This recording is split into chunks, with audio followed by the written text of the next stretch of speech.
Oh yeah, the dumbbell row, or maybe in this case a kettlebell row, a great exercise for your arms or your muscles around your shoulder and your back. And it's funny, I was training the other day and one of my students was training me and I said, okay, let's do a dumbbell row. And I was looking for a bench and says, I can't find a bench here because we're training in my home studio. I said, oh, do you have a bench? I said, absolutely. He says, where is it? I said, I had a mobile bench. I take it everywhere I go. He said, where's that? I said, there's my leg. What's amazing when people do the dumbbell row, they look for a bench, they look for something to lean on.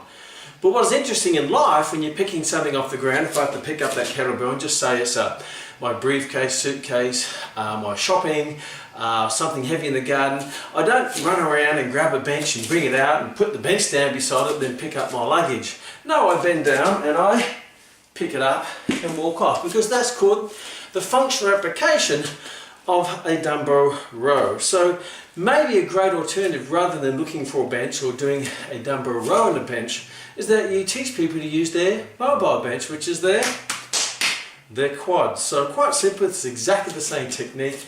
You put yourself in a little semi-lunge type position, you put your weight in the center, you put your hand on your quad, you keep your back nice and flat with a slight curvature, a slight anterior tilt of the pelvis to get a slight lumbar curve, which is the natural curve. Keep your shoulders back in that good posture, like as if you're doing a squat or a lunge, but all we're doing is we're flexing a bit more over, maintaining that curvature without compromising, not flattening the back, because that's where we tend to get more challenges with aggravating the lower back. We keep that curvature, put your hand on your thigh, come down, pick up the weight, maintain that great posture, and then do a more functional dumbbell row. So not only does it work all the same muscles, but it has a greater application to functional strength and is relative to daily life activities.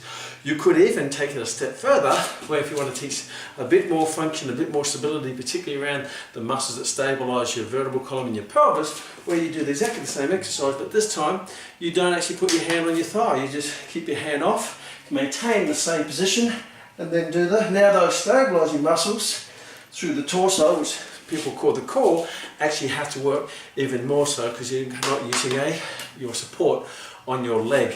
So maybe stop supporting yourself more so on external objects and use your internal support systems to get greater benefits from the dumbbell row, and that would be no cow poo.